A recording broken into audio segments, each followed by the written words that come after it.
Out station booking வரணும்னா என்ன பண்ணுறது? ரெண்டல் புக்கிங்கே வர மாட்டேங்குதுப்பா. கம்பெனி டிரைவர்ஸ்க்கு மட்டும்தான் பேக்கேஜ் புக்கிங் கொடுப்பாங்களா என்ன? எல்லாருக்கும் வணக்கம். ரெட் டாக்ஸில ரெண்டல் மற்றும் அவுட் ஸ்டேஷன் யார் யார் கொடுப்பாங்கன்னு நீங்க தெரிஞ்சுக்கணுமா?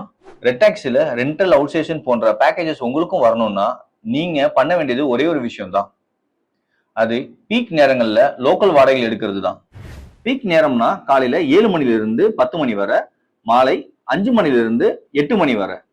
இந்த பீக் நேரங்கள்ல நீங்க லோக்கல் வாடகை எடுத்தா மட்டும்தான் உங்களுக்கு ரெண்டல் மற்றும் அவுட் ஸ்டேஷன் புக்கிங்ஸ் கிடைக்கும். நீங்க இந்த பீக் நேரத்துல எடுக்கிற புக்கிங்ஸ் மூலியமா எவ்வளவு வருமானம் எடுக்கிறீங்களோ அதுல 20% கண்டிப்பா நீங்க பேக்கேஜ் மூலியமா எடுத்திருப்பீங்க. இன்னும் தெளிவா சொல்லணும்னா நீங்க ஒரு 40 லோக்கல் புக்கிங் எடுத்திருந்தீங்கன்னா குறைஞ்சபட்சம் ரூபாய் 10,000 சம்பாதிச்சிருப்பீங்க. இந்த 10,000 ரூபாயில 20% அதாவது 2,000 ரூபாய் நீங்க கட்டாயமா ரெண்டல் மற்றும் அவுட் ஸ்டேஷன் புக்கிங் மூலியமா சம்பாதிச்சிருப்பீங்க. சோ பீக் நேரங்கள்ல லோக்கல் புக்கிங்ஸ் நிறைய எடுத்தாவே ரெட் டாக்ஸில இருந்து அவுட் ஸ்டேஷன் மற்றும் ரெண்டல் உங்களுக்கு நிறைய வந்துகிட்டே இருக்கும். நன்றி.